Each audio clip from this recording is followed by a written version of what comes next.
All right, we are live. It is what time is it? It is 10 minutes to 1 in the morning. I'm very curious to see if anybody shows up, if anybody is going to click on this, and I don't know. So, I think what I'm going to do is just hit up, my normal YouTube stuff and watch what I watch. And if you guys show up, that'll be really cool. And if you don't, then I'll know that going live at 1 in the morning is not the best idea. Damn. Okay, so let's see what we've got. So why don't I start this already? Share it right there. And let's see.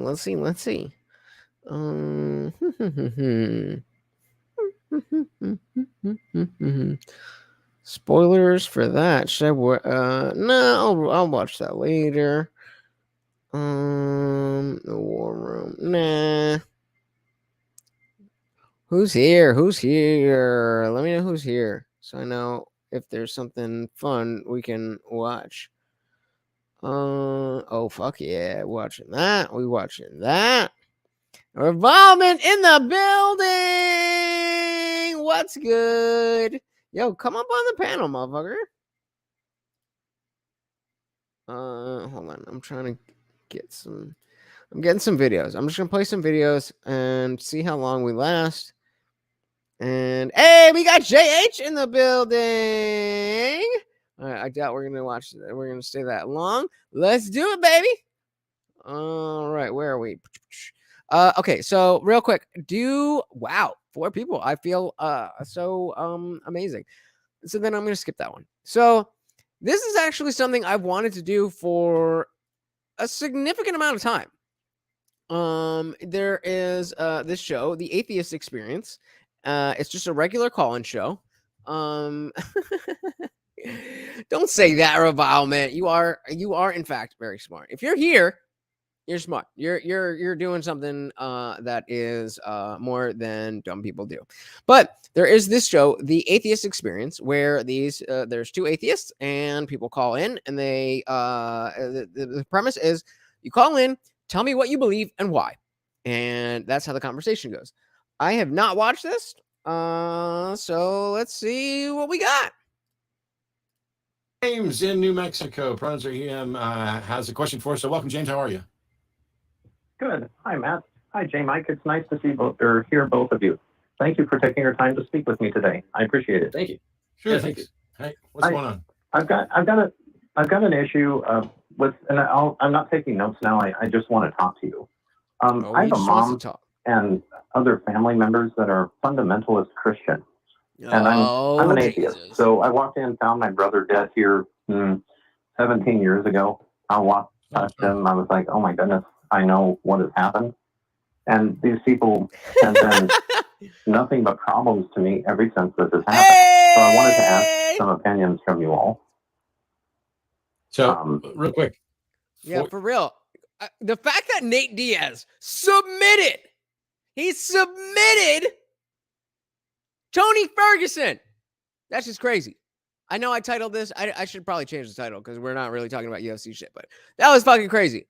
And definitely, I think we're going to do a stream where I'm going to use a bunch of these videos to talk about, because I talk about atheist shit all the time, but I feel like it only resonates with other atheists. So let's see what who is it? James. What James has to say. 17 years ago, you discovered your brother dead. Did I hear that correctly? Yes, I walked in. My wife went in with me, and I reached down, touched his leg. I knew what I was dealing with. I've had therapy, and that sort of thing has gone on. I have a continual problem with my family who is fundamentalist Christian. Like some of them are young earth creationists. Some of them are just God's gonna make sure everything's okay. And recently, what ended up happening was I've had this continual problem where people will tell me, "Hey, this is what's wrong with you. You're an alcoholic. You're this. You're that," and then they'll disconnect from me in in order to pull me back into Christianity. And Bruh, you were watching. I was streaming and performing. So I'm right there with you. I can't cope with that. So I'm in a situation right now with my mom where she's 88 years old, and I had to call the police and have them do a welfare check on her because she quit talking to me because I wasn't following God's plan or something of that nature, and it's been really painful. And I guess the question I'm looking for from you all is some advice about how to deal with that. I'm an atheist. I'll look up at the sky at night and go, yeah, it's fine. I could be a deist. That's just fine. But get on with it, brother. What the fuck is your question? I just can't cope with these people. I have a Sure. long-standing family value. And apologize if I speak over you. No, there's anything. What I'm worried about, what I'm wondering is, 17 years ago, what does your brother's death have to do with the conflict with the family? Because you talk about them as younger creationists and you not following God's plan and all this stuff, but I haven't heard the connection between your brother's death and the problem with the family. And Ravalman, it's interesting that you say that because absolutely it is sad. But that just because it's sad doesn't mean it's okay to believe things that aren't true. And JH is hitting on something.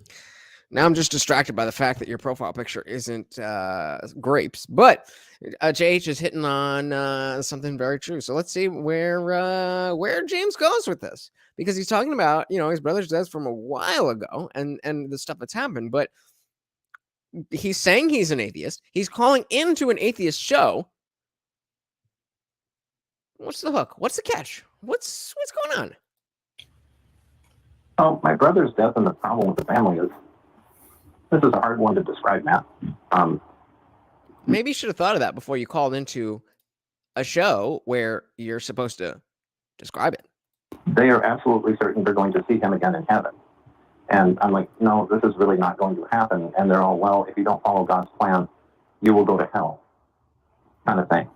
Does that answer your question? No.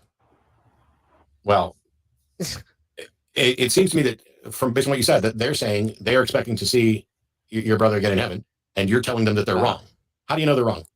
Oh, so this is actually very interesting because usually you'll get religious people calling in to this show, and the being atheists, they will debunk the religious thinking.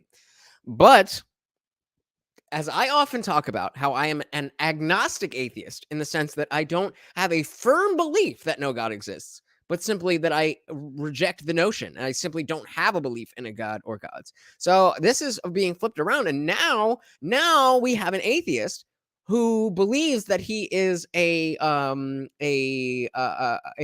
Gnostic atheist in the sense that he knows there's no God.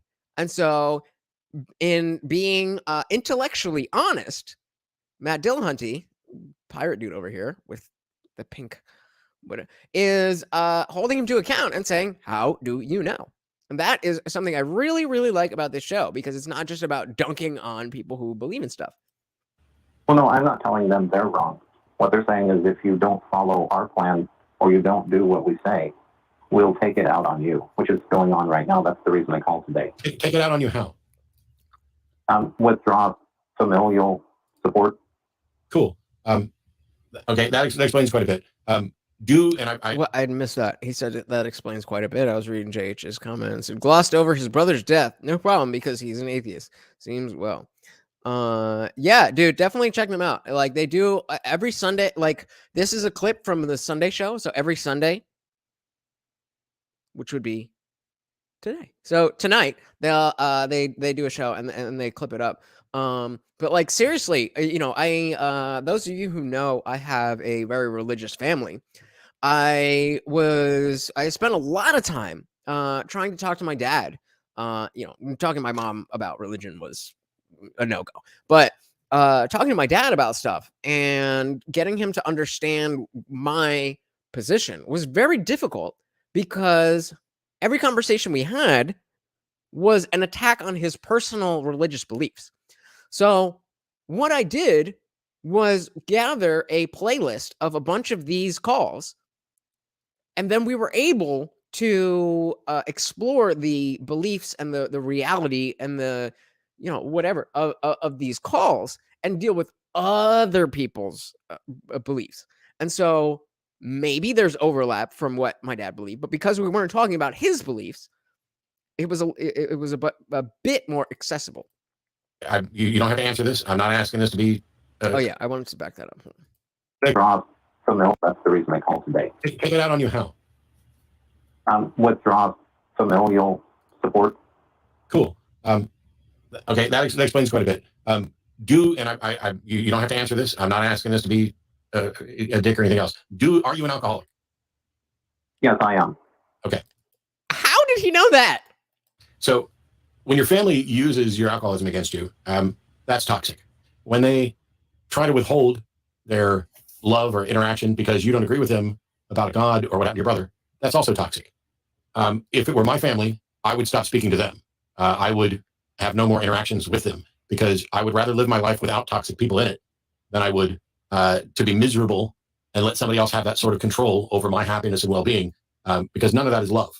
None of that is, your family, if you act like family, none of that. Oof, that's so difficult, though. It's so difficult because when it comes to substance abuse, you cannot understand what it really is without it being part of it, and nor should you be expected to.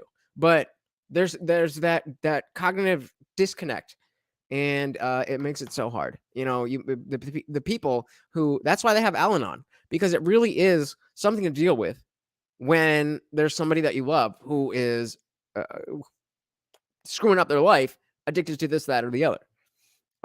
That being said, it doesn't help to get angry and to do this and do that. It's a delicate situation. That is what I would consider to be the sort of family that I want. Now, you may be in a different position where you just can't imagine not interacting with your family.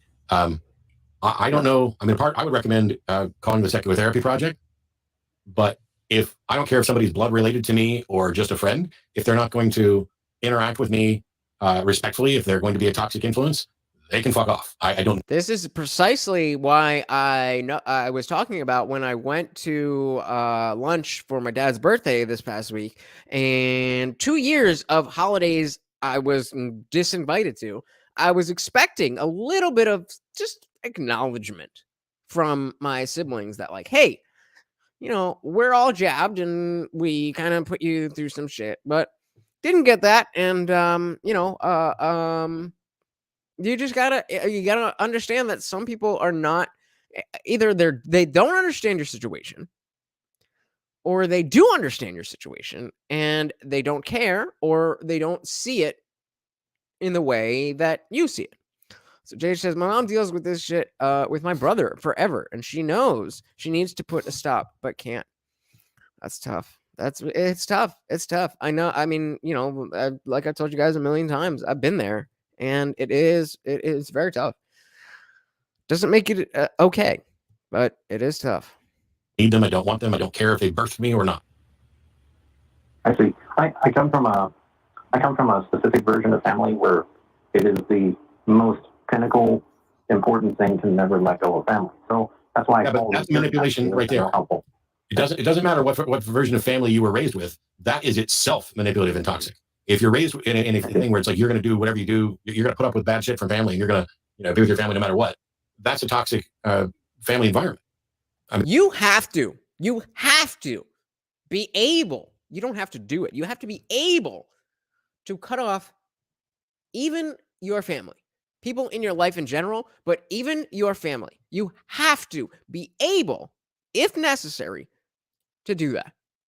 It's not necessarily going to apply to you, but if it is, just because somebody's family doesn't mean that they can get away with whatever. You have to put yourself first, because nobody else is going to do it. Revilement is joining his pizza on the couch. Says, gotta go. Pleasure hanging out with you, brother. Thank you for hanging out. Thank you for coming through. And you have a good night. Enjoy that pizza. You don't have to keep doing that. I know that's where you come from. All I'm saying is you don't have to stick with where you come from. Just like if we came up with an answer 50 years ago to a question, we don't have to stick with that answer if we find a better one. I really appreciate hearing that from you. I listen to the program on a regular basis. I really appreciate a lot of the things I hear and hearing. You see how powerful it is just to hear something that this man already thought, but just needed to hear from somebody else. Hey, what's good? Indie Film in the building. What's going on, man? We're just watching the UFC fights, and I was like, hey, I feel like going live. So let's do it. And we are watching the Atheist Experience, where typically people call in about their beliefs, but this guy is an atheist and an alcoholic, and and JH, you're on point. Family gets a little more tolerance, but there has to be a line. Absolutely. Well said. Something like that from both you and J. Mike is, hey, J. Mike, are you there? Yeah, we're going to see if he agrees. He may not. Yeah, well, I do absolutely agree. The only thing I would add there is that it seems like, and this is probably kind of just baked into what Matt's saying anyway, but that in and of itself created the outcome where now you are looking towards your better judgment, right, to get rid of toxic people in your life. But there's this conflict you have, and you cited it to us, like your understanding of family. And if it's true that it is that this is manipulating you in some way, right? I mean, it seems like you acknowledge this. And what's the problem? How long this has been ingrained in your understanding? Right? It's not going to be easy just to you don't pop in a microwave and come out after you've had, how many ever years plus with this notion of family that you have. But at the same time, like what's constitutive of that family notion you have is what allows this outcome, right? You have this outcome now where you have to take something which in some people's lives, I know that they're meant to go wrong in life is the obvious right choice. Now you have this other notion you're predicating on, which is that like this is a wrong thing for me to do, when in fact it might be your best decision. And that's the kind of manipulative tactic that I think that you need to analyze at least, or see if you agree with that yourself.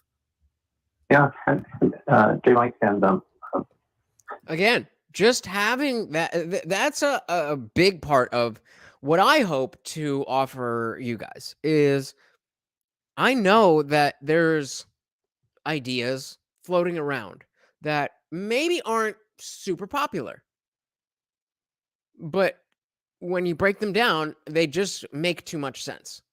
And they're not popular because maybe they, don't sound nice, or maybe, it's just too real. People need to be able to accept realities that, where's the dance hall? You're in it, buddy. You're in it. Welcome to the dance hall. This is it. This is it. And JH, again, perfect, said this guy feels like a drink and his family cut him off and he's mad and lost. Yup. Very, very well said. It's sad, but this happens. And if you don't know how to communicate properly, then you will find yourself in some version of this shit. Matt, I really appreciate being able to talk to you about this. I asked to speak with J. Mike as well because I wanted to hear from both of you. App 6 never told 9. You absolutely can braid my hair whenever you like. A really, really painful thing, and it's like something I can't answer. I was worried I was going to break down and cry when I. As long as you subscribe. If you subscribe, then you can braid my hair. Started talking to y'all on. You know what I mean? I didn't do that. I really appreciate y'all very much. Thank you. Thanks a lot, James, and good luck. And by the way, reach out to seculartherapy.org. And if you're not in treatment for your substance issues, please seek that, because one of the things to remember, while J. Mike and I absolutely mean, I don't really know what this means, but sure, why not? What we said, and about making sure that your family isn't mistreating you, we would be remiss if we didn't point out that we are hearing one side of the story, and it's entirely possible that members of your family are genuinely concerned about alcoholism, and that this is causing a conflict. But when it comes to the doctrine, and that's the most dangerous part about it, is that if you're struggling with some type of addiction or whatever, it makes sense for the people who love you to want to be, to get involved and to fix the situation.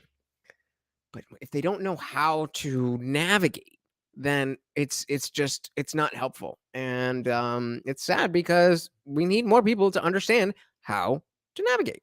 Stuff of, you're not following God's plan and we're going to withdraw. That is absolutely manipulative. Thor's blonde, bro. But having heard only, your side of the story. Hey, Revolve's back! You cannot stay away. I have that pull. I have that pull, baby. Woo! Love to see you here. can do is tell you what we would do in that situation. And for me, as painful as it is, What is that word? Pushing back on the pirate? Pushing back on the pirate. Got you. Yeah. Definitely. You know, I mean, you guys know me. It's not, this isn't about me trying to push a message. This isn't about me trying to be right all the time. This is just about me reacting to whatever we're reacting to and giving you my perspective on what it is because, hey, sorry, I think I got good perspectives on shit. If my family members are going to try to, be abusive towards me over things that I don't believe or don't have control over or whatever, I'm better off without them. And as painful as that may be in the short term, wouldn't it have been better to 15 years ago, after putting up with 2 years of it, to just say I'm done and then cry for 5 years and then have one good decade afterwards? Yeah, right, I agree with you. I had a situation where I've run across conditional love over time. And last week, I wound up calling the police to go have a check on my 88-year-old mother because she stopped talking to me yet again. And it's this thing over and over again. So that's why I was calling for some advice. And I'll lull you to sleep, mother. Frankly, I trust you all. And I think you guys have really good thinking about this kind of stuff. So I really appreciate it a lot. Awesome. Well, get back in touch with us, James. Let us know what you decide. All right. So that's one call. The show itself on Sunday nights about 2 hours, and that's how it works. People will call in, they'll have a message, and then they do what they do. So let's see. We got so obviously we've already finished with the UFC 279 big card. upset week. But I'm curious to see what Andrew Schultz had to say about this because if you haven't heard, he is the greatest MMA journalist ever. If you don't know that, that's an inside joke. Hey, we got Trey in the building. What's good, dude? What is good? We were just watching the UFC fights, and I was like, hey, I'm going to go live. Why the fuck not? And this is Andrew Schultz talking about the fight card that we just watched, but he was talking about it before we watched it. Boys. Ooh, big upset. What do you think? Okay, it's not one thing that I want. Okay. It seems as if this is Nate Diaz's last fight on his contract, right? And Nate Diaz has had this tumultuous relationship with the UFC. It's been incredibly lucrative for the UFC, and I'm sure Nate. Yeah. But at the same time, there's been issues between them, bickering, and it feels as if for his last fight, instead of them giving him like a tomato can so he can go out on a win, right? They're like, yo, we're gonna give you someone who might beat your ass, which is Hamzat Chimaev. Which of course is because they don't want they don't want somebody who is an asset to them being an asset to anybody else. The better Nate did tonight, the more he is giving to whatever he does next. He's that much bigger to them. If he had lost tonight, if he had fought Khamzat and lost tonight, then he would be in a much, maybe not much, but he would be in a less advantageous position than he is right now. Okay. Right, this highly touted prospect. Though Hamzat had a really tough fight with Gilbert Burns. This last one, I think, took a little bit of shine off. Nate is fighting at 170, not fighting at 155 for this fight, and Hamzat can barely make 170. He's probably more normal than like 185, but he fights at 170 as well. So Nate barely or can't. Everybody's writing Nate off, but at the same time, it's Nate. Yeah, you know what I mean? Like you literally gotta, stop, like knock him out, kill him, and get him out of there. Yeah. I mean, so what happened with the Leon Edwards fight? I don't know if you guys saw that, but like Leon was winning the fight, and then with literally less than a minute left, Nate catches him, wobbles Leon. Leon's the champion right now, and like wobbles him, and like could have almost finished it. Well, that's what I was gonna say about Leon. Leon won this one against Usman, right? Yeah. I'm getting the names right. Yeah. Because everybody says, oh, you can always catch it in 1 second. But I never seen it. To see Usman dominating the fight, and then with 30 seconds left, get fucking knocked out and lose the belt. It's like, oh shit, you can go at any time. And that's why we love the sport. Yeah. But it's everybody. It's like I think emotionally, that's why we love this shit. Want Nate to win? Yeah. He's just one of those people. He seems great. Yeah. You just love him. Yeah. He seems super real, super authentic, super. Yeah. He's comfortable making you uncomfortable. He don't give a fuck. Yeah. We're drawn to people who don't give a fuck, despite it. All right. Type of 1 if you don't want me to skip. I'm gonna give you 10 seconds. I'm getting bored. We're gonna move on. Give me a 1 if you don't want me to skip. Costing them. Yes. Because most of us give a fuck. Skip me to go to the next video. Because if we don't cost. And he's just saying, fuck you to everybody. Yeah. And it's kind of cool to see. And it would be crazy if in his last fight, so sick. He beats up and he wins against the new prospect in the UFC. Nobody more highly touted in the UFC right now than Hamza. You just can't bet against Dagestanis, bro. Any Muslim fighter, bro. I've always said this, bro. I swear, Muslim fighters are the best. Like there's a dedication, bro. From the Jew here, I concur. I'm not betting against it. Like I even think historical wars, Muslims probably got the highest body count. Really? Like, they're the best at it. Like Chinese, dude. But they're not fighting for the religion. Khan, You know what I dog, mean? come on. They're not fighting for the religion. Chinese, right? Was Genghis Khan Muslim? Mongolian? Yeah, but maybe they were Muslim. I don't know. No, I have no idea. I mean, if you count him, then yeah. So I mean, he was a Khan. You know what I mean? He was a Khan. Yeah, exactly. But yeah, I don't know. You just can't bet against Islam Makhachev. Yeah, no, they're doing great. Those Dagestanis are absolutely killing it. But at the same time, like, I don't know, sometimes stories are destined to happen a specific way. And I wonder if that's Is it. the belt on the line for this one? Not even that. Oh, man. That's how fire Nate Diaz is. He can have a pay-per-view event. There's no belts. It's just we just want to watch him Yeah, fight. they made up a belt. They're like, all right, All him right, and nobody's on it. All right, we're moving on. Oh, we got Sneeko talking about She-Hulk. Let's see what we got. This is She-Hulk, a lesson in terrible writing. Like a lot of people, I tuned into the first episode of And actually, I found out She-Hulk is Gideon's favorite movie. She-Hulk last week with, how can I put this, somewhat modest expectations. Basically, I expected the show to be just another lazy Marvel TV product, written and shot as quickly and cheaply as possible to keep the content sludge pipe flowing, with lame attempts at witty humour and an extra large helping of complaints about how generally awful and stupid men are. And well, that's exactly what we got. And I think one scene towards the end of the first episode pretty much encapsulates everything the writers wanted to accomplish with this show. I'm great at controlling my anger. I do it all the time. When I'm catcalled in the street. Okay, that makes no sense. If you were great at controlling your anger, you wouldn't be Hulk. That's the whole point of the fucking superhero, is that he can't control his anger, and then he turns into the Hulk. And competent men explain my own area of expertise to me, because if I don't, It's crazy to me that they made a show knowing who the Hulk is and what that character has been through. And just in the movies, losing losing the love of his life, not being able to have any sort of normal life for himself. He fucking turns into a monster. He can't control himself. He got stuck on Sakaar for 2 years, being a fucking gladiator. Then he came back. He saw half of the fucking universe disappear. And then he personally snapped them back and broke his shit. But she got catcalled, so.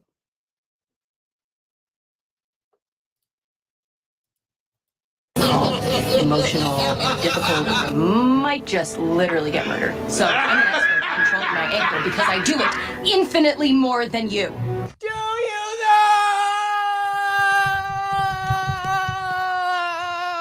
know? Are you serious?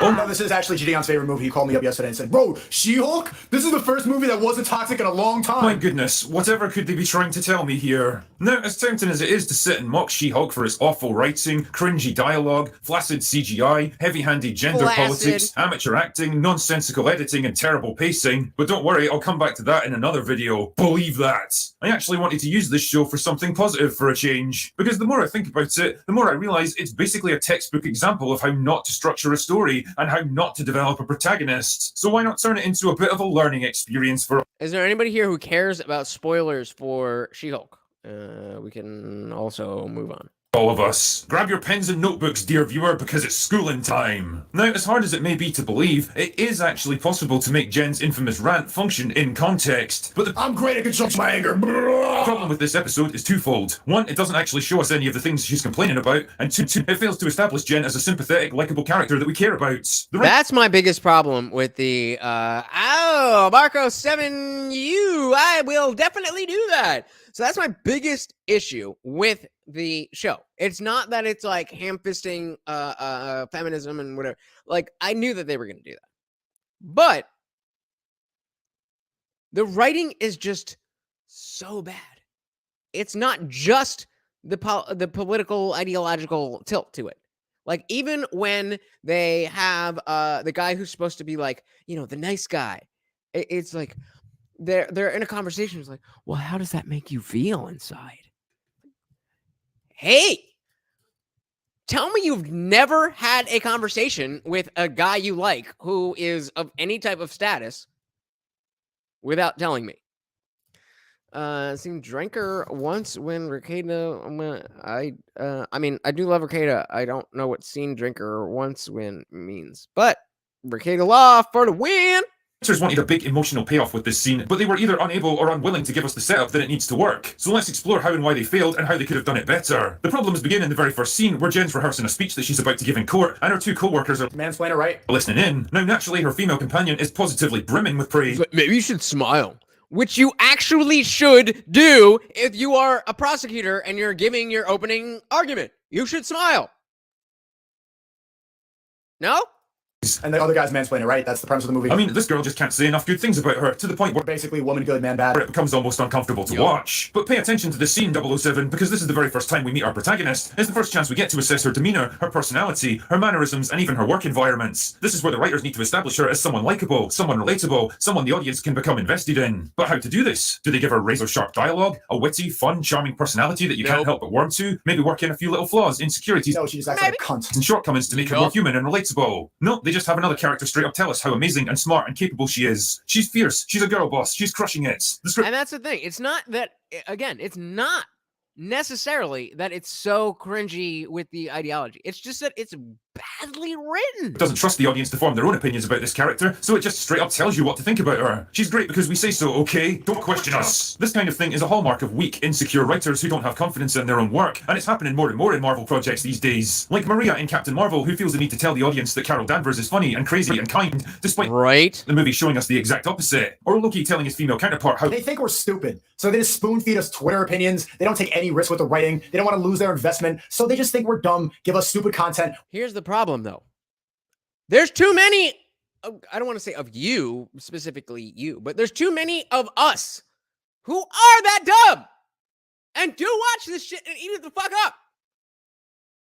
So you can't really blame Disney too much. Exactly. It's not even, yeah, no, yep, you're right. You're right. With a bunch of it's just, I mean, I'm not a comic guy. I love the MCU. I'm not a comic book guy. So, you know, all I know about Marvel is the movies, and I really enjoyed the stories and the characters and the development that they were able to do over having this, you know, this extended universe. And then effects, like spaceships and colors and a bunch of green screens. It's the worst movies ever. The fact that you guys like spill into the theaters and sit there, Thanos, yeah. No, hey, whoa. Thanos was fucking awesome. Everything up to Thanos was great. And still say no one watches that. This is the most successful fucking movie franchise of all time. How amazing she is, because otherwise we might not figure it out for ourselves. You did it on your own. You had wings around it. You're amazing. This is not how writing is supposed to work. The only voice of contention in the room comes courtesy of a man, but that's okay because he's quickly silenced and sent away with his tail between his legs. Yup, it's a Marvel show, all right. But let's take a step back from that. Toxic. Why are you acting so toxic? And think what this does for. How dare you? How dare you ask me to smile, even though it's good advice and it will actually help me do my job better? Or how dare you? For Jen's character development and that all-important scene later in the episodes. What it tells me is that Jen is already firmly in control of her life, her work environment, and the people around her. She's able to quickly and easily deal with objections, dissenting voices, and challenges to her authority. That's a good thing, right? Well, not really. Keep in mind the conversation later in the episode where she complains about men constantly questioning her judgment, holding her back, and generally making her life so difficult that she has to constantly hold in the rage that builds inside her. That's telling us one thing, but the episode itself is showing us the exact opposite. She easily deflects her male colleague's doubts and sends him on his way without the least difficulty, and there's no indication that she's even particularly bothered by it. If anything, she seems mildly amused by the whole thing. She just blows him off and then gets right back to being showered with praise and adoration. And this is a real wasted like women should be. Opportunity to develop sympathy towards the character. Imagine this same scene where Jen recites her big elaborate closing argument, only for her more senior male partner to overrule her and flatly state that he's the one who's going to be delivering it. He might be superficially polite and consoling, maybe even giving her half-hearted platitudes like she's just not ready for this yet, but there's a more threatening undertone to his voice. You would expect this shit in like 2010 to just be like in your face, on the nose, women, yeah, man bad, women good. That's what you would expect in 2010. Unless I've mistaken, maybe been in a coma or something. I don't think it's 2010 anymore.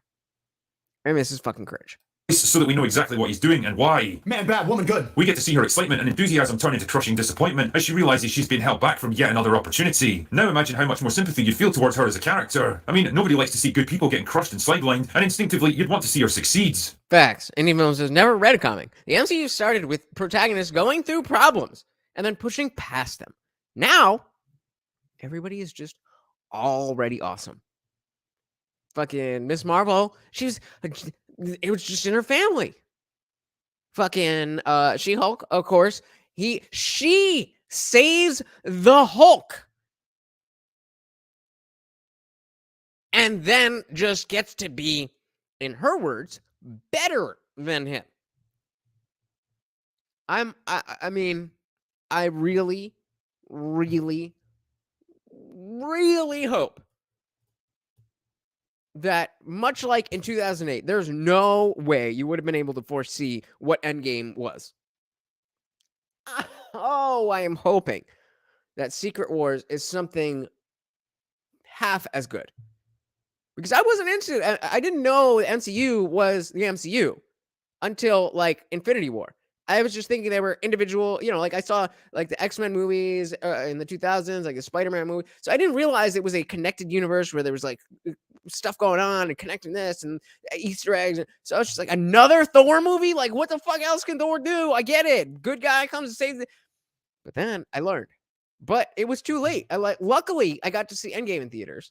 But I missed out on all of that. And so now I'm desperately hoping that there's going to be something. I know they're not going to be able to recreate the Infinity Endgame experience. It's just not going to happen. But I'm hoping they could do something, right? Like, do something. Now imagine how much more impact her rant later in the episode would have if we actually saw the negative impact of what she describes. But no, the writers were so desperate to have their first girl boss moment right off the bat that they had to make this a quick and easy victory for Jennifer. It's just so obvious what you can always tell nowadays with these movies what the agenda of the scene is. Exactly what you're supposed to feel, who's good, who's bad. Yeah. What are you going to tell me? But I'm a strong, independent woman, and you can't tell me anything. It's just... I'm so glad that I may or may not have... Hey, remember we were talking about pirates before? I may or may not have seen that through illicit means. And I'm so glad I didn't pay for that shit. So glad. We know from the attitude, the way they close the door, it's very predictable movies. Back in the day, movies used to have storylines. You used to be engaged, not know where it's going to go. But people go to movies now to feel right and feel a moral sense of justice, just like they do online. It's really reflected the new nature of social media where people are canceling to get on the moral high ground. These movies now are all moral high ground. Preach! You know what the fuck you're walking into when you see She-Hulk. You're going to see anything that you don't already know. There's just going to be a bunch of fat feminists rolling in there to feel, yeah, finally, go tell them She-Hulk, twerk it off with Meg Thee Stallion. Scene feels more like them projecting their own personal gripes, frustrations, and hang-ups, followed by the fantasy resolution they wish they could have had themselves, rather than a logical component of a bigger narrative. It was more important for them to score a quick, ego-stroking win, rather than take the smarter option that would deliver bigger and more satisfying payoffs later. And unfortunately, that's a common thread in this show. Like in the next scene where Jennifer and Bruce are involved in a car wreck. Bruce gets knocked unconscious in the crash, and Jen's forced to drag him from the wreckage, and in the process, some of his blood mixes with hers, and she turns into the Hulk. Now, imagine for a moment how much more impactful this scene might have been if Bruce had been the one to survive the crash and Jennifer had been badly injured instead. So bad, in fact, that... Exactly. It's not just that they're ham-fisting feminism. It's that they're ham-fisting feminism and also being bad at writing. Conventional medical science could do nothing more for her. Faced with a difficult choice, Bruce reluctantly gives her a blood transfusion, saving her life at the cost of her humanity by turning... From what I understand, that is what happens in the comics. That does make her a She-Hulk, and is a much better story than this. Into a Hulk. That would open up a lot of pretty interesting possibilities for their relationship. On the one hand, Jennifer would be rightly pissed that Bruce performed an invasive and life-altering medical procedure without her consent, and now she has to live with the long-term consequences. And on the other, you could have Bruce racked with guilt that he basically ruined her life, but also defiant because he ultimately took the difficult decision and needed to keep her alive. That could result in a lot of conflict, but also a lot of very emotionally satisfying scenes between them. But all of that would require time and effort to develop, probably over multiple episodes, and it's all just so much work. It would also mean putting their protagonist at a bit of a disadvantage, albeit temporarily, and needing the help of a man to get her out of trouble. And that's not allowed in modern Marvel writing because it goes against the rules. They couldn't have their creation lying helpless and injured on the ground. They were repulsed at the idea. Are movies now propaganda? Most of these movies just look like feminist propaganda that you're supposed. All right, as he's talking, we're coming. Supposed to believe in. It seems like they're pushing an agenda. It's very political. Even superhero movies, which are supposed to be fun and wild, all of them are really pushing this idea that we all see it right in front of our face. It seems like the news. It's not just art. They're trying to tell you something. Believe this. This is the right opinion. What happened to art? idea of a strong man pulling her from the wreckage and making important decisions about her future without her inputs. And so, just like the opening scene that could have been the setup for a satisfying emotional payoff later, they instead took the short-sighted option and went for a quick, easy, and cheap win. Of course, Jen doesn't need Bruce's help. Of course, she wrenches a buckled car door open, despite that being almost impossible for any human without heavy cutting equipment. Of course, she carries his unconscious body away from the wreck, despite him weighing 50 or 60 pounds more than her. She's awesome. She's a boss. She's killing it like she always does. And it's only because of this weak, dumb... Like, they didn't write this movie to have an original story that was supposed to be unique and different and try to showcase this actress. They made this movie to make feminists feel good. That's why. So we need to keep watching. Yeah, and the MCU Hulk would not be hurt in a fucking crash. I mean, to be fair, the thing on his arm is an inhibitor, which makes him not turn into the Hulk. But that's it. That's the whole story. That's the whole story. Jade says she's pissed because he saved her without without consent. Oh, good one. All right, type of one. If you want to continue this, I'm gonna leave it for 10 seconds. But let's move on. 10 seconds. If nobody types a one, we're moving on. Trans injured body that she happens to get some of his blood on her. What a selfish arsehole. Anyway, so she hulks out and wakes up sometime later in the bushes outside a bar in the middle of nowhere, and after staggering into the bathroom, she immediately encounters a group of comically helpful women who slather her in makeup, force her into some cheap clothes, and send her on her way, only for her to run into a group of evil men outside. I mean, I woman good, man bad. assume they're evil because that's clearly what the writer wants us to think. The problem is that they don't really do anything all that bad. I mean, they show some mild interest in Jen, who's clearly not interested, and when they persist, she hulks up and almost kills all of them. And it's only the intervention of Bruce at the last second that saves their... And remember that Captain Marvel did exactly the same thing when she was talking to somebody and the motorcycle dude, and you know, that's just women in the MCU. Moving on. So this is actually a good channel. I love this channel. LFR Family. What is the channel called? Yeah, LFR Family. It's a dude who is getting into politics. You know, learning different stuff, and much like some, you know, it's not a channel where he's telling you what's good. It's a channel where he's trying to learn, and you get to be a fly on the wall. So, well, let's see what is called "This Man Should Be Rewarded." Why are you here to meet a 13-year-old boy? Why are you here to harass me? Why are you here to meet a 13-year-old boy? Are you trying to prevent me? No, I'm done. Point 235. Focus. I'm a weirdo? Yeah. Why do I have a picture of his soul if I'm a weirdo? Why do I have a picture of his face? Look at it. Why do I have a picture of his face if I'm the weirdo? He's the weirdo trying to talk to a 13-year-old boy and you're calling me weird? That's funny. Who's weird? The person that's trying to meet up with the 13-year-old boy or the person that's trying to prevent? All right, so what's about to happen, guys? And welcome back. I'm Van. We are all the LFR family. What is about to happen is someone, a citizen, set up a sting. And he played the part as a 13-year-old boy, and apparently a grown man was communicating back and forth with him, sending nasty pictures of his front and his back and his face and all this other stuff, trying to meet up. Why is this such a thing? Leave the children alone. Leave the children alone. With the 13-year-old boy. Now they were supposed to meet up here. They were supposed to meet up tonight. 13. Right. All right. They were supposed to meet up tonight. That's why main man is at the store buying his snacks and everything for the 13-year-old boy. He was trying to get some stuff. Well, the guy that set up the sting showed up and confronted him. And what is about to happen is gonna blow your daggone mind. But listen. If you don't appreciate this one right here, you get your money back. I'm trying to tell you. And everybody who has purchased hats, thank you so much, man. We are almost at 150 hats sold. Thank you so much. Get into it, guys. Listen, don't fuss at me for what you're about to see. The person that's trying to prevent him or the person that's weird doing it? Exactly. So you should decide who's weird here. Weird piece. Yeah, that's normal. Why are you doing this? Please do. I'd rather die. Can I meet up a little kid? No!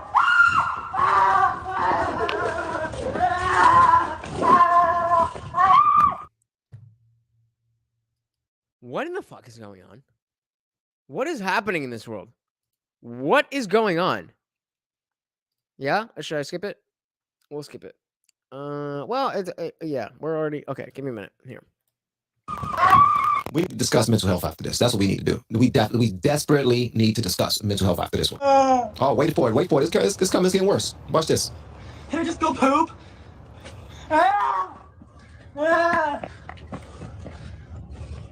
Call the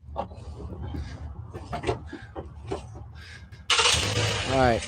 Anybody? Nothing to see here? Yeah. Okay. We're moving on.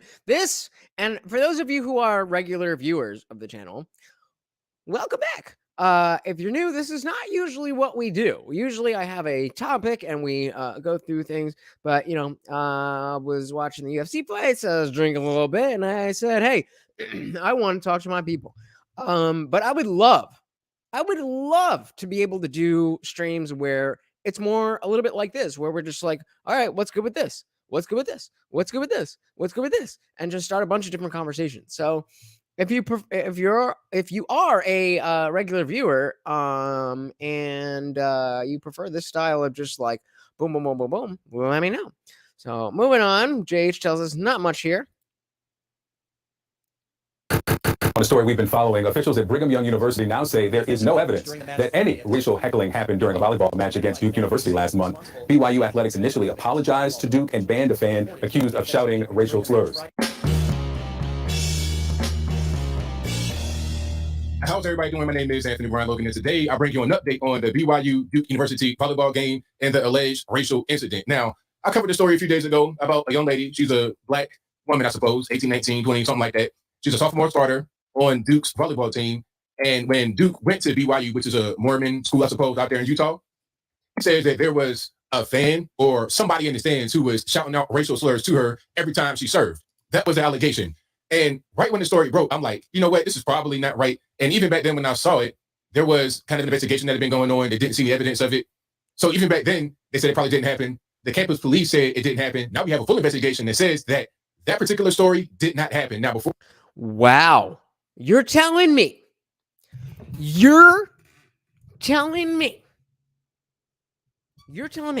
that somebody made some claims about racism and they were full of shit? I don't know if I can believe that. I mean, hey, we don't really know what happened with Juicy Smollett, right? It's ridiculous. It's just ridiculous. And we know that racism is real. We know that racist people exist. We know that this shit goes on. Yet people want to people want to put a chink in the armor of the notion of, hey, there really is bad stuff going on in relation to how people see each other based on their skin, all of that. And people want to dismantle that by their fake bullshit. Before I go any further into it, let's roll the local news out there. To get some more context, of course, this video will be in the description. But let's go ahead and check it out right now. BYU says they could not find evidence to prove a fan shouted racial slurs, and Duke University clearly took offense. On August 20th. It's 2022. Like, I mean, I know volleyball isn't the biggest sport, but I'm sure somebody was filming it. Like, you would hear that somebody was or was not saying something. How did this even become a story if it didn't happen? 7th, BYU's athletic director, Tom Holmoe, clearly took a side. At Tom Homo. tonight's game, there were some egregious and hurtful slurs that was there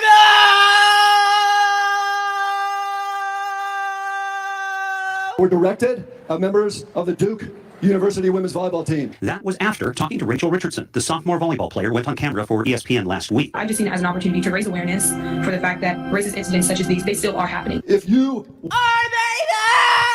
Hold on, let's back up a minute, because that right there was pretty. That was pretty telling. I saw it as an opportunity. Hold on. For the fact that race. See, that's her right there. Now she's going on camera on ESPN talking about this, saying I saw it as an opportunity to speak about racial incidents and that they still happen. Red flag right there. Incidents such as these, they still are happening. If you would have met her, you would have loved her. 2 weeks later, the BYU athletic department says, would I though? We reviewed all available video and audio recordings from. I'm not saying I wouldn't. Just, you don't know. You don't know what I'm into. That game, we also reached out to more than 50 individuals. Those individuals, including officials and members of both teams, fans, and arena security and management. The conclusion from our extensive review, we have not found any evidence to corroborate the allegation that fans engaged in racial heckling or uttered racial slurs at the event. Damn, y'all. If if just one of you can like this video, that would really do a lot for me. Thank you. And because of that conclusion, BYU sincerely apologizes to that fan. They ended the statement anticipating criticism of bias, saying BYU and BYU athletics are committed to zero tolerance of racism. Let's pause for a minute right there, because this is college still. And if he doesn't say anything interesting, I'm about to move on because this is boring me. Understand how woke college has become. Even in a place like BU, I'm not sure. You're in the environment of college. You are in conferences with Duke University.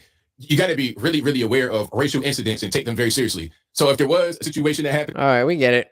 Fake news, bullshit, and that's what happened. So let's move on. Let's this looks like it'll be a little bit of fun. POV, your car payment. What does it say? Your car payment is more than your rent. Please arrest these people, is what it says. This is from Leon Lush. He is a creator that entertains me quite well. Let's get the captions on. And let's do what we do, baby. Back into the party. Nope. Finance TikTok really had a run, didn't it? In the crypto bull run of 2020 and 21, it was like this endless supply of young finance bros popping up out of nowhere with incredible investment advice about how you can make $10 million by investing in a coin called Gum Rocket. Can I please have some gummies? Well, the market went absolutely belly up this year and smoked every prepubescent noob that thought it was going to be up only. And what do you know? These finance experts are nowhere to be seen now. Where you at, young crypto bros? Oh, I know. They're living in their parents' basement throwing darts at a picture of Elon Musk after buying the top of Dogecoin and getting absolutely wrecked. Rest in pepperoni to those fallen warriors. Fortunately, I know there's one of you. I know there's at least one of you who bought Dogecoin in the wake of the Elon Musk SNL episode. Just come clean. Just come clean. We can talk about it. It'll be funny. Just come clean. though, what I affectionately like to call money TikTok still exists, and it's as amazing as you can imagine. But you don't have to imagine it, because I got a few I'm going to share with you right now. How much I spent on a date night as a married couple with a baby and a net worth of $500,000 in Cincinnati, Ohio. 0. I have been on stream. You can check if you go to the if you go to the Talking Shit Podcast YouTube channel, you can see that I have been right in front of this camera for hours and have been drinking quite a bit, but have done no other illicit drugs except a couple hits from the bong. Right off the bat, I'm obsessed with this video. Like, it couldn't have just been a TikTok about how much it costs for a night out in Cincinnati with your lovely wife. No, you had to, like, throw your net worth in there for some reason. What the fuck your net worth have to do with it? Like, leave a little bit to mystery. Go out on your beautiful date with your beautiful wife while we watch from the comfort of our couch, sad and alone, and see you spend a ton of money on this incredible picturesque evening that you can share forever in the memory of this TikTok. But then let us guess how much you're worth. But no, you gotta ruin it right off the bat. Nothing's fun anymore. We went to this restaurant called E&O Kitchen, and the vibes were immaculate. I can't. I'm stopping. The vibes, like, fucking immaculate. Video, like, every are you saying this too fast? I can slow it down. 5 seconds to get. Oh man, I'm sure they're like the nicest couple, and this dude probably means well. But thank you. Absolute lemmings, bro. Like, thank you for watching this date night with my wife and my 500K net worth. We went to this restaurant and the vibes were immaculate. They have to be robots, right? It felt like a really, really financially literate man's version of Nobu in Malibu, California, except in the Midwest and without the Pacific Coast. There you go. Gassing himself up a bit now. Only financially illiterate men go to places like Nobu, like the most expensive restaurant in New York. Mr. Financially literate 500K net worth, on the other hand, I find immaculate vibes at a discount because of my financial literacy. We started off with some fun drinks, $30 for my wife's, $12 for mine. There you go. Here's me checking my net worth to remind myself that it's okay to spend $25. I'm sorry. No, bro. No, bro. The next day. He pulled out the portfolio at the dinner table to show the camera. The subtle portfolio flex. Oh my God. $12 and $13 drinks, first of all, are not expensive at all. That's standard rate for an alcoholic beverage, cheaper than you'd find probably around the Boston area where I live. $12 or $13 a drink? Have I just been out of the scene for a while? That sounds like a whole case of beer or whatever. $13 for a drink? Maybe I need to get out more. I don't know. Just double check the net worth I already mentioned at the beginning of this TikTok to make sure I can afford these $12 drinks. Oops, $500,000. Looks like I can. Ow! Here's me checking my net worth to remind myself that it's okay to spend $25 on 2 drinks. This shit is hilarious because all the years I worked in the restaurant industry, I couldn't even pay rent, but I never had to remind myself it was okay to spend $200 on a bar tab on a night out with my friends. I was also a degenerate piece of shit for a while, but the point remains. Sames though.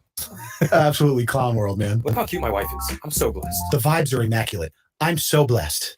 This guy's a lemming, dude. And my wife got a black bean burger and some potatoes, and then we shared their If she didn't drink Natty, she's too young for you, bro. famous It's actually really delicious. salad. The food. It was so good. Yeah. And then I scarfed down every last piece of food to make sure we got our money's worth. And then we had 2 members of the Clean Plate Club. Oh, 2 members of the Two members of the Clean Plate Club. That's not an award you take lightly. A Clean Plate Club award is very prestigious. I've been getting that. The Clean Plate Club? That's gay. from my mother since I was probably about 1 year old, and I get it from my wife to this day. I'm never not a part of the Clean Plate Club, so I can understand why this man takes great pride in that, enough to put that in a TikTok alongside his portfolio. Lastly, I chugged my $13 cocktail. That was definitely not worth it. He deadass held up his food to make sure we got our money's worth. And then we had he actually held up 2 empty plates and made a Clean Plate Club joke on a TikTok. Clean Plate Club! What's good? Oh my god! This is the best thing I've ever seen in my members life. of the Clean Plate Club. Lastly, I chugged my $13 cocktail. That was definitely not worth it. Here's a damaged $97 with tax and tip. Bro, less than $100 after tip for a night out with the wife? That is dirt cheap, dude. I shouldn't say dirt cheap. It's actually very economical. Look like a nice place. Certainly can probably get away with that without a $500,000 net worth. But I feel like in a place like that, at that caliber. Let's do this. Where if I'm getting bored, I'm gonna skip. I'll let you know if I want to skip, but you let me know if you don't want to skip. But if you guys get bored, hit, just type skip, and then if then we'll skip. In the city where I live, that would probably have been like at least $120, $130 after tip. But and then we returned home to our crying toddler. We love her so. I check my net worth to remind myself I can afford this $12 drink. I can't get over that shit. That is so funny, dude. This video is part of the larger day in the life trend I've seen on TikTok. It seems very specific to finance bros, where it's like, oh, this is a day in the life of a New York entrepreneur, and they go through and tell us how much they spend on shit. It's like, wow, this is incredible. This guy's got me feeling a little self-conscious, honestly. Like, I gotta check my net worth to make sure I can afford this bottle of wine I'm drinking. Oh, never. Yeah, we're gonna go 10 seconds. Usually he's a lot funnier. Usually his videos are in the category of brain worms. It's like his merch where he just finds like crazy people acting crazy. This is not it. So if you don't want to skip, you got 10 I don't seconds. have to check because I know I can afford this because I'm getting it for a very affordable price from today's video sponsor, Bright Sellers. No. Okay, so this should viewers. This should be good. So if you are not familiar with Actual Justice Warrior, aka Sean Fitzgerald, a very, very intelligent guy who always has good takes on stuff, and even though I have not seen Rings of Power, the Lord of the Rings thingamajiggy, he is I've heard. So let's see what he's got to say. Who listen to everything I say, watch everything I do, and take orders from me, from this camera, where I declare what you should and shouldn't do, and you follow like a creepy cult that makes me quite uncomfortable. And I'm gonna have to contact the FBI about you because obviously, and I mean obviously, your ability to listen to everything I say and watch everything I do is weirding me out. You should only watch in video format, and you should only listen on this podcasting apps and Apple's podcasting platform and Spotify, Apple, whatever. You get what I'm saying. Today we're going to be discussing The Lord of the Rings, The Rings of Power, Season 1, Episode 3, and the reason that we're going to be discussing this episode is because I watched it. I gave the show another chance. I viewed it. I consumed it. I was looking at the screen while images were flashing by. And honestly, at that point in time, I'm ready to put this show to rest. I'm ready to leave it alone. And I don't think I'm going to be continuing to do this unless, of course, the videos get a bunch of hits because who doesn't like money on the internet.com for reviewing a TV show that the internet.com seems to dislike. But before we get into today's video, we have a sponsor. You don't have to give up any personal information. There's no pin posting or if you are paid follow. Get on board. So contrary to popular belief, the greatest crime is not, in fact, getting woke. It is not producing a woke work of art. It is not even changing something that is good, that people are invested in. Kind of is. Into something woke. It is actually being unbelievably boring because every now and again I see people reviewing the She-Hulk stuff and they'll highlight a goofy moment that looks really awkward and really cringe, but at least that moment is entertaining in the way that it's bad. However, The Lord of the Rings, The Rings of Power is just a slog to get through. We're on episode 3 and I feel like there's very little progression in the story. There's constant Easter eggs, constant teasing, constant attempts to be like, remember this, and I'm not into that. That's one of the reasons why I don't like prequels. I hate member berries. I'm not into it. I hate that so much of our art is member berries, and I just wish this was, after watching it, woke bad rather than a slog, because contrary to popular belief, some woke terrible stuff is my favorite stuff ever produced. Netflix's 13 Reasons Why Season 2 might be the greatest show ever, because Season 1 was based on a book, and it was based on one specific issue, the trauma that a girl was going through, and it was like a straw that broke the... I was definitely into 13 Reasons Why. Went on too long, but I was into it.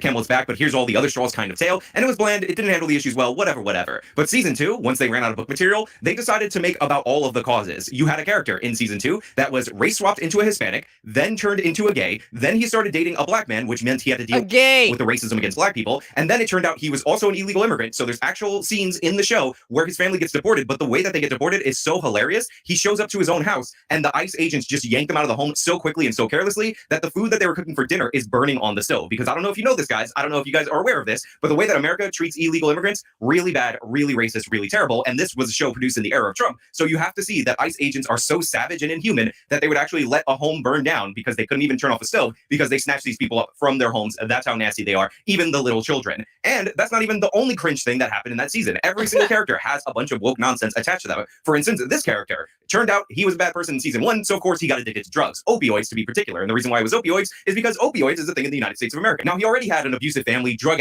and that I can definitely confirm. Parents, all that stuff, but it turns out that he actually had to prostitute himself to men, so he became a gay prostitute in order to support his drug habit. So we end up with a rehab arc, all this other nonsense, and it turns out by the end of the series, spoiler alert, he gets AIDS and dies. That is a thing that happens, and it starts in season 2, and it's amazing and hilarious to watch all the way through. Then there's this character, and this character tried to take their own life after the events of season 1, which is in the book, survived but became a disabled. Spoiler alert for 13 Reasons Why, by the way. Because we have to have disabled representation, and then ultimately through the course of the story found out that he was a gay and in love with this other character, and he had to deal with the fact that he was also a gay. You know what? I'm kind of sensing a pattern that a bunch of what they went for was LGBT stuff in this show, and now that I say it all in a row, I realize that maybe at some point in the future we got to do a deep dive into 13 Reasons Why, because this show is a perfect example of hilarious woke, of woke that makes the writing so bad it's actually enjoyable. Also, this guy kills somebody, and he does so after he's already handicapped, and he does so after he gets addicted to steroids, so it's kind of a roid rage. Yes, there is a lot going on, and maybe in the future at some point we will have to do a deep dive into 13 Reasons Why. I know I'm spending a lot of time on this rather than going into the Rings of Power, but I just want you to know that this review is going to have nothing to do with the wokeness, and it's going to all be about the fact that it's boring. And the biggest problem with this show is the fact that we are still saddled with an unlikable protagonist. My girl Galadriel. My girl Galadriel. Maybe very stunning, maybe very brave, maybe my girl Galadriel. Oh shit! The best warrior in the history of all elfdom, but she's not interesting. And the fact is, every single instance in the show, she's always angry. She always has to get the upper hand on every single character, except for 2 examples in the show that do not make the issues with this series any better. So she tries to get the upper hand on the human black woman queen. She's introduced in the show, but of course she gets the upper hand because she's higher up on the oppression hierarchy. Racist! And of course, we're dealing again with humans that don't like the elves, whatever, not a big deal. Then there's this awkward, weird, slow motion scene of her riding a horse. It's like a perfume commercial. Tell me that doesn't look like a fucking perfume commercial.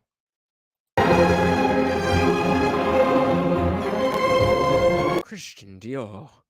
Smell like a man. That is in slow motion, and it may be the first instance where we see a genuine smile. And this is meant to make people connect with my girl Galadriel.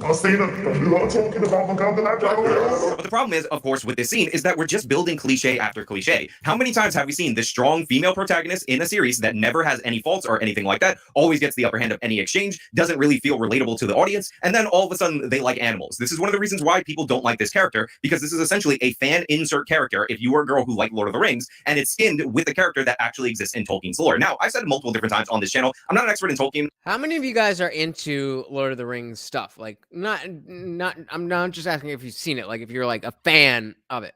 I've never seen, I saw the first movie, I think, but I was never really into that whole thing.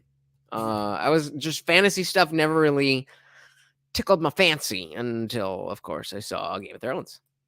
I'm starting to read through the first book, or I started a while ago, and I'm doing it on audiobook because I can't actually read, so I don't have the level of attachment to these characters that you guys have. I'm analyzing this strictly from somebody who does political commentary and somebody who likes entertainment, likes movies, whatever. So even though I 100% understand that Tolkien is basically the inventor of the fantasy genre, and that's why people want adaptations of his work in particular to stick really close to the source material because it shouldn't rip off anything because everything rips off it. I'm not one of those people who's going to be like, well, this inaccuracy exists here or whatever. I understand that it's an adaptation. I already understand that they don't care about the source material. So I'm just trying to grade this as a work of art and as something that is meant to be entertainment. And it continuously fails throughout every single episode. And one of the worst parts of this episode is that we actually reduced the elf and the dwarf storyline to just this elf who got kidnapped at the end of the last episode and is now enslaved by the orcs. And we got rid of Elrond and the dwarf. And the reason I don't like that is because the best scene in the entire series, bar none, was the exchange on the elevator between Elrond and this dwarf. And it's because it actually required some thought into the way that people work in this universe mechanically, because you have Elrond who comes back to visit his friend after 20 years, which is nothing in an elf's time frame. And the dwarf is trying to explain to him that his whole life basically happened during that time frame. And he missed the wedding, he missed the birth of his kids, and all that stuff. And he can't just pop in because 20 years means nothing to him and assume like nothing's changed when a lot has changed. So he's actually heartbroken by the fact that Elrond left, and it actually is a well-acted emotional scene. Now, whether Jage, I agree with you, but the fact is, these bots are not going anywhere, and they eat this shit up whole. Why? because of the message. Or not that's true to Tolkien doesn't matter to me in this instance, because if the scene works, then the scene works. And in this moment, the scene worked, and it was my favorite scene. So of course, in episode 3, we don't get any of these characters. The one thing that I was kind of interested in from episode 2 is just gone. And now we're reduced to Galadriel for about 75% of the runtime. This elf dude who we talked about in the last episode was called a racial slur. And we had that famous "you people" moment in there, which, come on. This fellow, where was he from? Didn't say actually. What day was he here? Oh, let it go, my beard. It's a bloody patch of grass. The lot you lump us in with died off 1,000 years ago. When are you people gonna let the past go? You people? Little on the nose, don't you think? Little on the nose. I wonder what it is that they're trying to tell us with this scene. With a white man using a slur, saying "you people," and that they need to get over the past. What? Oh, what could that be? A representation of... Who knows? When are you people gonna let the past go? You people. You people.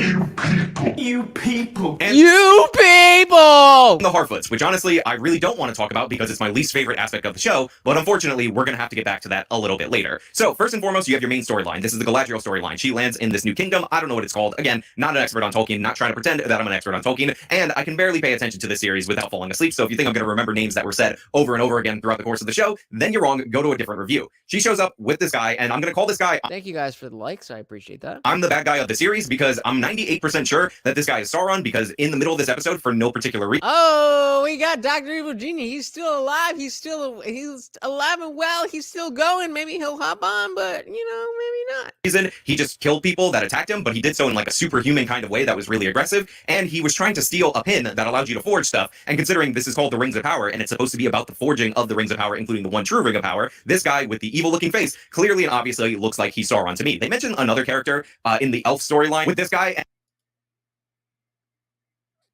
Really? There's no, connotation to the quote, the phrase "you people," especially when preceded by what is here knife ears, which would be the place of the N-word, and then talking about getting over the past from a white man. And honestly, it seems like that storyline is a misdirect. If the orcs are all stationed in one area and they're really close to humans, then obviously it would be too obvious for Sauron to be there. Remember, he's supposed to be in hiding, and what better place to hide than in plain sight, which appears to be what is happening. So this guy's doing whatever. He ends up in jail. We'll talk about the jail scene a little bit later, but we're also introduced to Eddard Stark, who seems like... All right, 10 seconds. We are moving on. If you don't want me to move on, let me know. 10 seconds. He's a good actor, and he is the leader of House Stark, but he's dealing with issues with his daughter Arya and with his kid, Jon Snow, who's uncomfortable about being a bastard or something with the sailor. Honestly, I'm all tapped out on my interest for the secondary characters to the secondary characters that I'm not that interested in. But anyway, Eddard Stark actually is an elf supporter. We find out that the Black Queen actually usurped the throne from the rightful king in this story because the rightful king was too in line with the elves or whatever. And we get this awkward scene where she dresses down Eddard Stark to say that his name actually translates in Elvish to supporter of the elves or whatever, so she doesn't trust him, and then she orders him to monitor my girl Galadriel throughout the course of the episode, which of course produces awkward exchange. Moving on. This is a from Freedom Tunes, great channel, makes short little cartoons, political cartoons. This one titled Tucker Carlson Haunts Celebrity Nightmares. If you're not familiar, Jennifer Lawrence came out and said that she has nightmares about Tucker Carlson.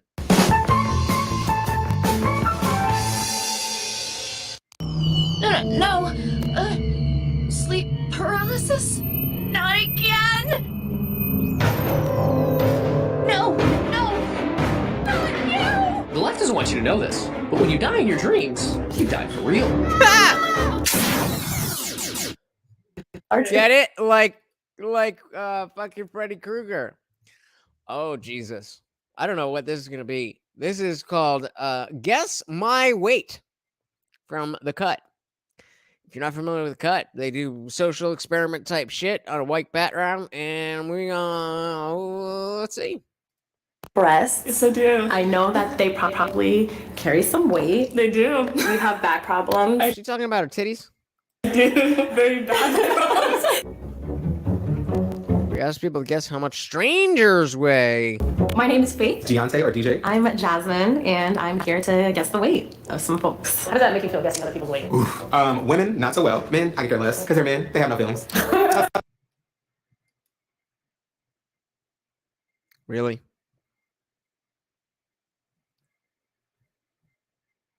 What? Was that relevant at all? Imagine just somebody who's just like, yeah, women have no feelings, so who cares? But you flip it around and no big deal. No emotion. That's it. How is your relationship to your body? I've always thought that I've had a really great one, and then like I started to gain a little bit of weight, and I realized that like I was being very critical to myself. I'm working on actually learning to love myself rather than that false sense of like self-love. I'm just trying to like vibe with my own like true self and like live my truth and like. It's a lot better than what it used to be because I just lost 200 pounds. Now I feel a lot more comfortable in my body, and I'm just happy where I'm at. So these are the weights. Did you see his shirt? Okay. Thank you. We've got some all over the place. I think we've got an interesting mix of like heights and things here. That's interesting from looking at these numbers? Just from looking at these numbers, yes. It's interesting because it's how you carry it. Some people have said that I look smaller than I weigh, but it's how I carry myself. You ready for me to name one? Let's do it. Good, how are you? Oh, Jesus. How you feeling? It's different now that everyone's right here. Would you? All right, so I'm gonna say this did not. Oh, okay. Head his arms behind his back. So she weighs the least. Then I'm gonna go. I mean, obviously, yeah. 1, 2, 3, 4. No. 1, 2. He's definitely a 5, but I'm not sure about these two because they're gonna be. They're gonna be so 1, 2. What's your name? Daisy. Daisy. That's a great name. Thank you. I'm gonna say. That's a great name. Like. Keep looking at your boobs. I'm so sorry. A lot of like weight can be held in like your boobs and your butt and stuff. What is your bra size? What's your cup size? I think I'm a 36C. See, okay, 34C. Same. Okay. Something like Okay. What do you do Damn, girl, let me get a look at that. in your day to day? Go to the gym with my roommate in the morning. Okay. Make myself some good lunch. You know. What did you eat today? Ooh, I've been eating the snacks over there. I think I ate like 4 of them.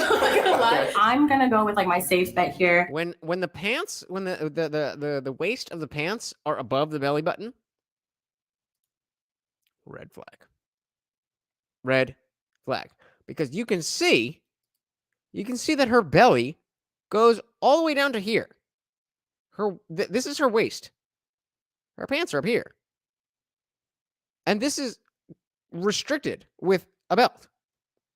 But do you, ladies? And give you the 167. 167. 167. That's going to be my safe bet because my mom always told me never to ask a woman her weight. So She's right. We're going to roll with that today. She's right, because I'm fat and I can't handle it. Hello? Hi. I call you guys that like are built like you. I say like hefty or like thick. Okay. I like hefty and thick guys. Like Sure you do. I'm sure you're not just saying that because you're calling him hefty. it's something that is visually to me pleasing and appealing. What's your favorite outfit? I like flannels. Kind of hides a lot. Oh, okay. So you said you like to cover yourself up. Is that something you've always done? When I can, I probably would. If How I'm does that help you know how much he weighs? in a store and I'm walking like by a mirror, I'm just kind of like, well, I don't want to look over there. You know, I just kind of try to focus on everything else around me rather than myself. What did you have for breakfast today? A few sips of water, but I've been having some snacks too. I had some What are the snacks back there? Because I'm hearing a lot about the snacks.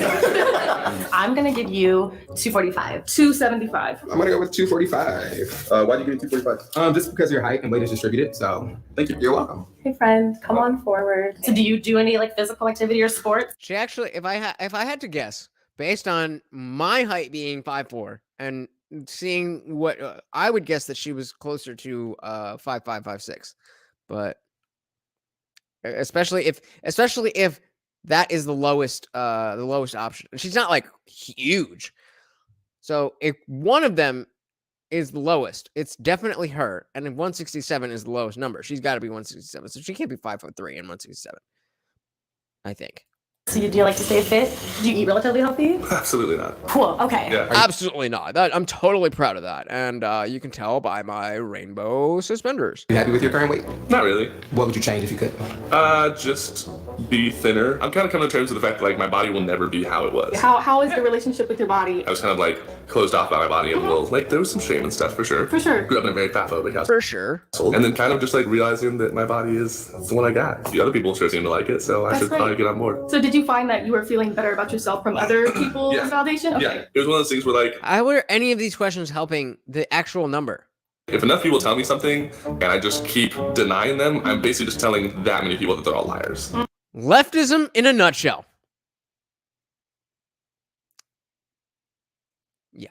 And I don't want to do that. I'm gonna give you the 315. Damn! I'm gonna say 315. You're a tall person. I definitely think he's the biggest. And sometimes being taller, there's more 315? Holy fuck. weight there. True. Hello. Hello. What's your name? My name's Kira. I know I was talking about boobs earlier and weight and things like that. You've got large breasts. Yes, I do. I know that they probably carry some weight. They do. You have back problems. I do. Very bad. What did you eat today? This morning, my breakfast was a Red Bull. That's hardcore. Oh, I drink Red Bulls almost every day. And then snacks. What's next? I want to know what's next. I started out. What did I start out with? Corn nuts? I think it's corn nuts. Yeah, I have the corn nuts. Do you like to show skin? I do. Does that go into how you feel about your body? I love my body, so why? You shouldn't. You shouldn't, honey. You shouldn't. I'm sorry. You shouldn't. I wouldn't. I want to show it off. I think I'm trying to rule out if you feel bad about your body based on the number. To me, the number doesn't matter. The number doesn't matter. Yeah, it's just me. Why do you think you can't ask a woman their weight? Because my mom said it was rude. Why do you think your mom said that? I have no idea, but what she says goes. What about men? Men have no emotions or feelings, and fuck this asshole. Okay, I'm going to roll with 275. 275. 245. Yeah, thank you. Thank you. And last but not least, hello. So what did you eat today? They had nuts. I ate some nuts. Can I get a bag of these nuts? I feel like everybody's just talking about some nuts. Yeah, I bet you do want a bag of nuts, you fucking Do you like to do anything pretty like active? I like to go for like a walk around my neighborhood. I like to go to like metal concerts. I don't go super hard. Yeah. Like I'm not like slam dancing in the pit or nothing. What's slam dance? I'm not slam dancing in the pit. Like, I totally am gonna use industry terms when I know nobody's gonna know what the fuck I'm talking about, just so I can sound extra cool. Like I've seen people like It's just like punching thrashing your and just go crazy. Does your weight mean something to you? Previously in life, it has meant a lot negatively. Lately, But now, because of this whole fat acceptance movement, I've just decided that I'm okay with being a fat fuck. And everybody else is also okay with me being a fat fuck. And so, I'm gonna die in a few years, but I don't really care. more positively, I care more about just being healthy versus like a number on a scale. Do you find yourself carrying either consciously or unconsciously any kind of like bias toward people who are currently Why is he asking questions? This is not your role. fat? Not necessarily. I would never judge somebody based on anything because it's a struggle. Like I was there. I know what it feels like. So men do have feelings. You said earlier men don't have feelings, but Got it. seems like they do. Do that? You've shown feelings this whole time. Yeah, have I? In a good way, yeah. I think that's just transparency. Are those feelings? Transparency, I feel like that's the same thing. That's questionable. See, the reason If this was not on the internet, I would absolutely be using the F slur. I challenge your men have no feelings thing is because I'm a trans man. So I've lived as a fat woman and a fat man. So I kind of see, at least in the realm of being a fat person. Plot twist! Plot twist! Like, I do think that men struggle just as much as women do, just in a different way. You're right about that. And any gender, a fat person is going to struggle with the same internalized fat phobia that our society has. So There you go, tranny. Do your thing. Tell the truth. Preach. Tell this man. Well, this is the only number I have left, so thank you. I'm gonna let you take a All right. So I don't know how I can get you guys to. So I want to know. Fuck it. look, and if you want to switch one, you can do that, and then I want you to put them in order. I feel like these two need to switch. You drop over, you switch. Who's right? Who's wrong? Who's Raise your fat? hand if Faith got you right. I'm gonna hear all the hands. What? Yeah, okay. Of course she was the fucking 167. I told you. There's no way she's First of all, look at these shoes. She's 5'6". These two are tall motherfuckers. I can tell you that.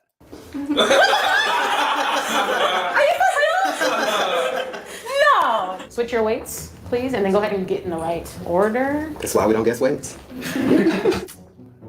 Okay. I should have just switched people. Oh. 1 out of 5. Hey, look at that. I'll take that. You're the only one that I got right. All right. So about a year ago. This is Rich Cooper of Entrepreneurs in Cars on how to find your dream job. I think this is gonna be the last one. Ready to go to bed. How you doing, Alex? Good, Rich. How you doing? Good, buddy. Hey, just a quick question about, I've heard you say something in the past about make your wounds your work. Yeah. How would you factor that into a business or an health business? That's a good question. Well, we can use my YouTube channel as a good example. I started out as Entrepreneurs in Cars, wanted to interview my friends in their success rides, ran out of friends with cool cars pretty quick. So I started talking about how I would use lawyers in my business, how I'd use parties to hire people, a lot of these ideas. And then one day somebody said to me, you should do a video on the kind of women not to date. I'm like, well, that's a wound in my life. Okay, so I made that video. Now, all of a sudden, when I started talking about something that was real and authentic and was painful, to me from stupid shit that I'd done in the past, for some reason, that resonated with people. And normally when I would upload and publish, it would either be crickets or 100 views, maybe 1,000 views was big. That video got me 100,000 views within 2 weeks, right? It's like, and then I realized, if you make your wounds your work, you can probably turn it into something. So that's just one example, right? Buddy of mine, Brad, sold his toy company and wanted to get involved with more green projects. Take care, JH. Thank you for hanging out. Like it was a wound for him, sort of thing. So he invested in and started up a business that does 10 seconds, I'm moving on. Biodegradable phone cases, sort of thing. Not like, something in his past hurt him, or a girl or a relationship or divorce or something like that. A lot of stuff, guys turn to when they... Right, well, this event's basically gone tits up, hasn't it? Just kidding. But 3 weight misses, 4 catchweight bouts, and 3 main card fights swapped on 1 day's notice, as well as some backstage fights. It's pretty rock and roll. Last one. Let's break down every fight and go into detail on the stuff you might not know. I'm Max from MMA On Point, and this is the Unfamiliars for UFC 279. First up at 170, we have Darian Weeks taking on Johan Lainez. Darian Weeks we spoke about for his last fight out against Irish phenom Ian Gary. Weeks was pretty much teed up to lose to Gary, and he closed at more than a plus 300 underdog. He was expected to get knocked out. Weeks brought the fight to Gary the whole time and dictated where the fight took place, but he didn't throw enough volume and was soundly beaten by decision. He may seem inexperienced because of his relatively short pro career, but Weeks was a full 16-3 in his amateur career with a few medals in IMMAF competition, which is basically like the World Cup. Moving on, 10 seconds. I'm just... MMA. Against Gary, Weeks showed his defense, durability, and persistence as he was in it to the final bell despite being picked to get highlight reel knocked out. He's got power, and you can tell it from his physique, and his cage cutting is excellent. He really just needs to up his output now and put some damage on his opponents to prove he should stay in the UFC, and this might be his last shot. Johan Lainez is similarly inexperienced with just 9 fights under his belt, but this guy has some lovely finishes. Fighting out of Quebec, Canada, the White Lion made his bones in Cage Fury, one of the better UFC here. In the short term, we can't eliminate private corporations, which imply in the long term, the goal is to eliminate private corporations. That sounds familiar. Here's Bernie Sanders when asked, describing democratic socialism. And what democratic socialism is about is saying that it is immoral and wrong that the top 1/10 of 1% in this country own almost 90%, own almost as much wealth as the bottom 90%. You see every other major country providing health care to all people as a right, except the United States. Those are some of the principles that I believe in. And I think we should look to countries like Sweden and Norway and learn from what they have accomplished for their working people. Okay, this is pivotal because there's a myth going around that democratic socialism is inherently different from traditional socialism. Bernie Sanders did not articulate a worldview there at all. He just pointed to things that have existed since the beginning of time, told you that you should be angry, that you deserve stuff, and presented you with a Christmas wish list. That's not a worldview. That's how you buy votes. The role of the government, as per the documents that we have, is very similar to that of a hockey referee. Specifically hockey, you'll see why in a second. The job of a hockey referee is to ensure the safety of the players and ensure people are obeying the rules in a way that keeps the pace of the game. Keeping keeping the players, i.e. the citizens, safe. That would mean that the military, some form of police force, is of course a legitimate role of government. Having regulations in place to ensure that people don't steal or screw other people, of course that's a legitimate role of government. Anything beyond that purview is considered incidental, and the referee in hockey keeps his whistle in his pocket. Okay, let's go right back to the Democratic Socialists' own website. Democratic Socialists do not want to create an all-powerful government bureaucracy. Today, corporate executives who answer only to themselves and a few wealthy stockholders make basic economic decisions affecting millions of people. We believe that the workers and consumers who are affected by economic institutions should own and control them. Own and control them. And how are you going to do that, Democratic Socialists? Damn it. Important to note right off the bat, most businesses are not helmed by millionaires. Most of them are small businesses. By the way, who's most affected by said economic institution or business? Maybe instead of just the worker, could it possibly be, I don't know, the business owner who incurred all the investment and risk? Yet according to the Democratic Socialists' own website, all of that control should be given over to the worker. Why? Because they said so. Who's going to do it? The government bureaucracy that they just promised wouldn't happen. Little known fact, it's going to be done at gunpoint. That's what government does. That's what taxes are. You give us this, or men with guns come and take you away. You are one first-class idiot. Oh, really? You may not like Walmart's wages, but when was the last time they gangster punked you? Moreover, the fall of communism should not blind us to injustices at home. We cannot allow all radicalism to be dismissed as communist. That suppression of dissent and diversity undermines America's ability to live up to its promise of equality of opportunity, not to mention the freedoms of speech and assembly. Okay, here's just the point where I'll ask you to point me to any socialist government that allows for freedom of speech. In the short term, we can't eliminate private corporations, but we can bring them under greater democratic control. The government could use regulations and tax incentives to encourage companies to act in the public interest. Key detail here, in the short term, we can't eliminate private corporations, which would imply, in the long term, the goal is to eliminate private corporations. That sounds familiar. The way to crush the bourgeoisie is to grind them between the millstones of taxation and inflation. Thanks, Cutout Lenin, for refreshing my memory. So the goal is to discourage companies. Yep.